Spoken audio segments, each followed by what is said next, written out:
Locations: Camp Followers Encampment. The inevitable hodgepodge of camp followers had settled in just beyond the palisade of Hansel's military camp. The area was home to all manner of rabble, such as craftsmen, prostitutes, traders, thieves, and vagabonds. In other words, all those needed to keep an army on its feet. Roche was directed to settle with his soldiers among the camp followers. This instruction from the Cadwennis was meant as a jab at the Temerians, but the Blue Stripes honestly preferred the company of scoundrels to that of warriors bearing the unicorn on their chests. Hut on the cliffs. There were many derelict settlements and farms in the area around Bergen. Some had survived in better shape than others. The abandoned hut on the cliff had witnessed a monstrous event. The entire family inhabiting the home had died a bloody death in unclear circumstances. Characters: Zyvik. The Lance Corporal had taken part in the previous war with Odrin, which had proven fatal for the Dun Banner. Isolated on the battlefield, the unit had been decimated and its standard fell into enemy hands. Though Zyvik might have considered himself lucky, he had been recuperating at a field hospital at the time and was thus spared the same fate. The memories of those days and of his fallen comrades in arms were still fresh to him. Odrin.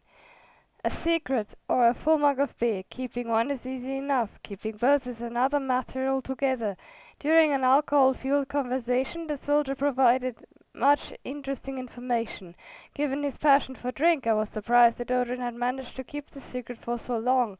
His reputation as a mighty drinker was well deserved, but as a conspirator, he was a flop. Samber. The saying "no sweets without sweat" was certainly true in Samber's case. This trader with a proverb for every occasion ran a thriving pawn shop, selling interesting scrolls, books, and manuscripts, among other items. Proximo. Proximo, the arena master, had a talent for oration, and the fights he organized were famous in all of Cadwyn and beyond. Blows rained down, armor fragments and teeth flew left and right. In other words, the audience found his arena to be equal to the merry dancing of a fair day. Raymond Gessler. The prophet Lebioda's wisdom, as recorded in the good book, was Raymond Gessler's recipe for life. This food peddler looked to the prophet's teachings at every step, following them even in pursuing his enterprise. This worked surprisingly well. Myron.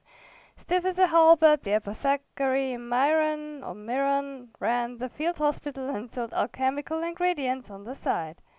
Mavrick. One does not need to move in high society for a public defecation to end his social career. Exactly such an event made the Cadwenny soldier Mavrick the laughingstock of the entire camp. Yet it turned out that neither rations nor dysentery, whatever, had caused him to fill his pants. In truth, his reputation, and not just that, had been soiled by the events of one ghastly night when Mavrick had encountered a terrifying spectre. According to the ghost, Maverick's conscience was as stained as his undergarments. Yet Geralt believed his words. Maverick knew that there was only one way to remove the brown blemish from his honor. He battled not only the monsters, but also his own fear. After the fight ended, he told Geralt of the dark events of years past, which had led to this story. Liva, or Liva, I'm not sure, because the hygiene of nearly every army's troops leaves a lot to be desired. Military brothels have a reputation as dens and questionable pleasures and undubitable gonorrhea. Therefore, Liva, fulfilling both the role of camp follower and medic, was an important element of the military machine. A brothel without medical supervision can easily turn into a seat of infirmity, and that is just one step away from becoming a source of sabotage and damaging military capability. Adam Pangratt. Anyone familiar with military history and the annals of war has probably heard of Adam Adieu Pangratt, who was one of the Sly Cat's rabble-rousers, political prisoners and other convicts whom King Esterod Thyssen freed to aid unofficially the military effort of the northern kingdoms during the Second War against Nilfgaard. These men formed the core of the Koviri and Povison mercenary units that streamed south at the time. Adam Pangratt commanded the valorous Free Company during the Battle of Brenna, where the Nilfgaardian offensive was finally broken, and the Black Ones were pushed back beyond the Rieruga.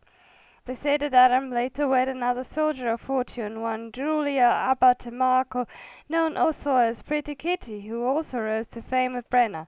Truly, without people like them, the battle would have taken an entirely different course. At the time of the tale related herein, Adam Pangratt had been hired by, and was directly serving King Henselt. He owed this engagement, as he had owed many previous ones, to his reputation, and he could expect to profit from it handsomely, as his employer paid those who proved their worth very well. Pangratt and his battle-hardened veterans certainly earned their pay. They accepted the order to guard the cursed mist's perimeter with the composure and cold professionalism characteristic of elite soldiers. The Mighty Numa. Mighty Numa's moniker was not baseless. This huge man supposedly had inhuman grit, which he was liked to show off by, among other things, arm wrestling. He had no equal in this discipline. They say his grip could crush the hands of weaker opponents. Many tried to win the title of champion from him, yet nobody had managed to best him at this competition. We'll see how we fare. Monsters. Huge monsters. Troll. According to legend, trolls are creatures born of earth and their body is made of rock. They hate sunlight, which kills them by turning them into inanimate stone, so they subsist only at night.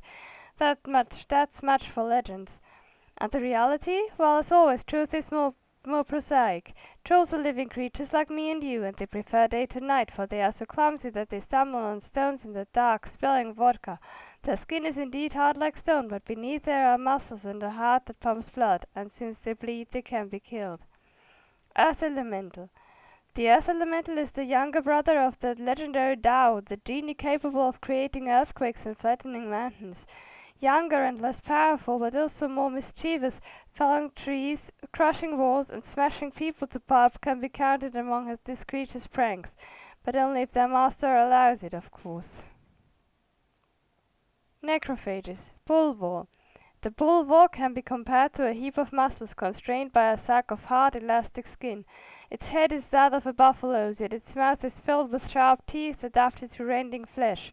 Bullvores are post-conjunction beasts. The visible mark of chaos are the horns and the vestigial hands. The creature barely moves, growing all over its body.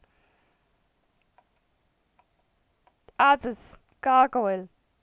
In times long gone, when youth was more polite, everything was cheaper, and girls were more eager, sorcerers could breathe life into inanimate matter and create stone servants this way. Gargoyles, for I have them in mind, can be found in ancient cities to this day, but their magic has vanished, and now they are nothing more than cornice decorations. There are, however, exceptions, such as the Loch Muin gargoyle, still enchanted and still dangerous. Wraiths. Draugir. The Draug is the commander, and his wraith soldiers are called Draugrs. The Draug's will calls them into existence on battlefields or in cemeteries. Like the Draug, they are born of damned souls and trapped shells created from the remnants of arms and armor, machines and corpses torn apart by scavengers. Buxa. The Buxa is a higher vampire. That is a post-conjunction creature, an intruder in our world. She appears as a beautiful woman, but when she is hungry or attacking, she is terrifying. As a vampire, the Buxa drinks blood. She often finds a victim to become her lover, and a constant supply of sustenance at the same time. Glossary. Politics. Dunbanner. The Dunbanner rose to fame during the last wars with Nilfgaard, a Kedweni light cavalry regiment. Initially it patrolled the area around Ban Glean. Called to the front, it proved its mettle during the incursion into Upper Edan, but it was the chroniclers of the Battle of Brenna who made the unit famous. Because history likes to repeat itself, several years later the Dunbanner once again led Henselt's foray into Edan. This time it suffered a crushing defeat at the hands of an ostensible ally, no less, the sorceress Sabrina Glavisic. Decimated beyond resurrection, the unit was never reformed, and its characteristic cloaks and beaverskin caps, which once spread terror in the hearts of Kedwen's foes, became a thing of the past, though they remain identifying marks by which the unit's few surviving former members recognize one another.